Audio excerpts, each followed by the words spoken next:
play a game, America. And this game is only for Americans, so unfortunately, if you are not American, just keep scrolling, okay? The game is called Do You Have a Memory Longer Than a Hamster? Now, don't get too discouraged right out the gate because a hamster can remember something up to 20 weeks. So we're gonna go with the first question.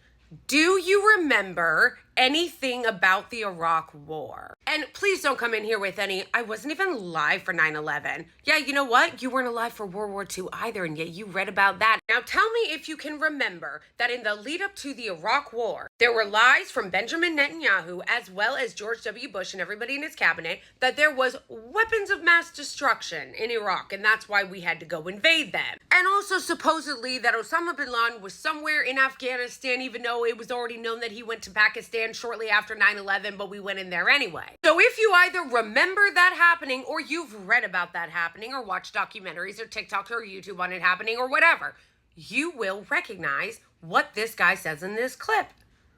I think what this shows us is of Iran and its continued attack on our allies, but also on democracy in the United States. As the foreign minister recently, one of the foreign ministers recently said from Hezbollah, said Israel is merely a tool. The main war, the real war, is with America. The bigger point here is whether you're talking about the Houthis and their attack on Israel, but also on the United States, on our service members, other Iranian-backed proxies in Iraq and Syria, continuing to attack the United States and our service members around the world. What you see here is terror, at its worst, and that's really what Hamas and Hezbollah and Palestinian Islamic Jihad and others and the Houthis, that's what this is about. It's an attack not just on Israel, but an attack on democracy. Now, you may recognize this hack as Josh Gottheimer, who is one of the biggest recipients of AIPAC money, at least on the Democratic side, because we know on the right, every single one on the right, every single last one of them is repeating this exact same rhetoric, and they all take tons and tons and tons of AIPAC money. What happened to the anti-war right-wingers? Remember that? Remember how right-wingers have tried to rebrand themselves as being anti-war over the last few years? Where you be? They're all cheering this. Weird. But did that sound familiar? What he said there? That this is about democracy. They're not really after Israel. They're after American democracy.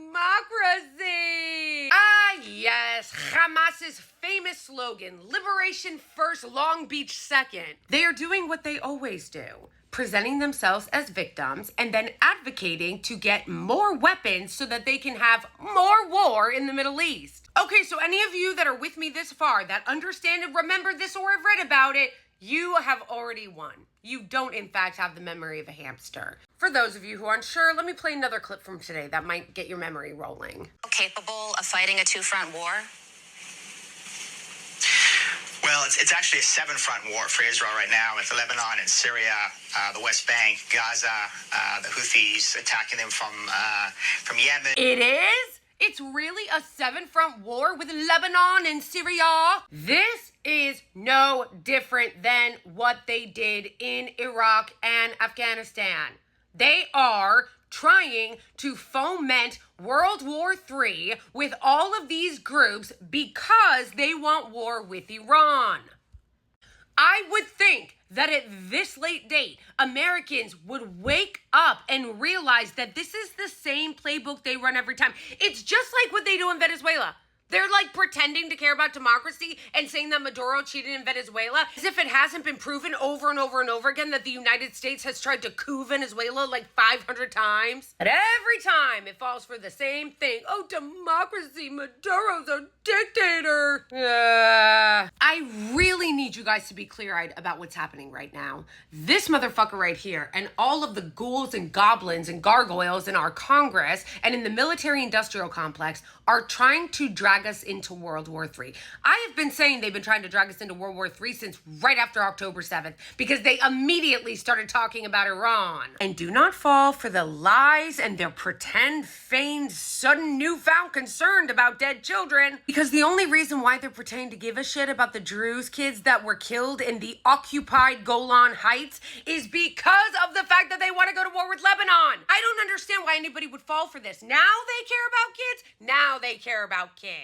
I think the tens of thousands of dead Palestinian children in Gaza would like a word. Americans, even if you have the memory of a hamster, I really need you to get off the spinning hamster wheel. Look into our history, okay? You don't even have to go back that far, just into the 90s. It'd probably be better to go back further than that, but for the purposes of this conversation about Iran, go back to the 90s at least, and understand that they are running the exact same playbook. These people do not give a flying fuck about you.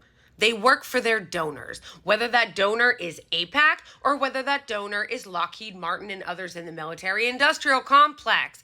You would think you would have learned this, but if you haven't, understand that the reason why you don't have shit, why you don't have a living wage, why you don't have money for college, why you can't afford food, is because of the fact that the people that are supposed to represent you could give a shit less if you were living on the street, and they just made living on the street illegal, okay? What they care about is serving their donors and fattening their own pockets. And what is the only way, since America doesn't build anything anymore, what is the only way that America can generate profits, not for you, but for the owners of this country? What is the only way we do that now in our dying, crumbling empire?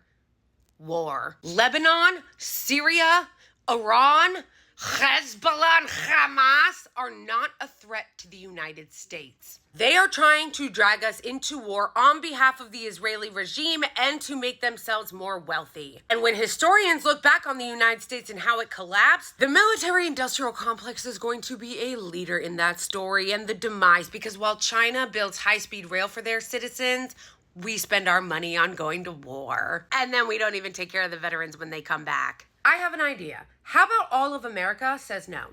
How about we not go to war on behalf of the Israeli regime? How about we don't go to war and bankrupt the American people further to enrich people like Josh Gottheimer and his owners in the owner class, while you can barely feed your family? How about if they want war so bad, you tell them to send their kids to go die and lose their limbs instead of Americans? But you know who I know is not buying this, who is not buying this charade? Veterans.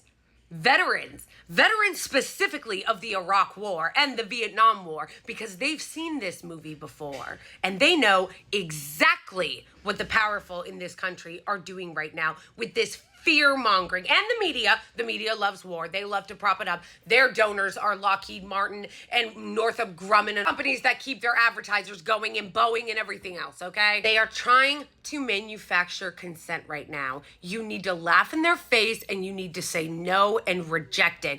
Period. Full stop. No war with Iran. Reminder that there is a direct correlation with how shitty your quality of life is and the fact that all your resources get sucked out of you to be given to these politicians and their donors to give money to foreign governments so that they can do more war and to give all your taxes to the rich. Because why do they give a shit? They're already planning to leave the planet once this place burns up. And the really unfortunate thing is that a lot of times America will eventually realize it, but it's always too late. That's why you see a bunch of right-wingers now that are in Congress pretending that they were always against the Iraq War when they all cheerleaded it. Can we for once actually do something to prevent a disaster instead of going full steam ahead, head first into the disaster, and then not realizing it for another 25 years? Every single person in Congress should be voted out this year. All 435 seats are up except for Rashid Tlaib. If you live in Michigan, you should vote for her and keep her in office. These people are ghouls. They have no respect for you. They don't care if you die. They just want your tax dollars and for you to be a good widget worker. No war with Iran. Whether you have the memory of a hamster or not, I am begging you for the love of the Cheesecake Factory to wake the fuck up.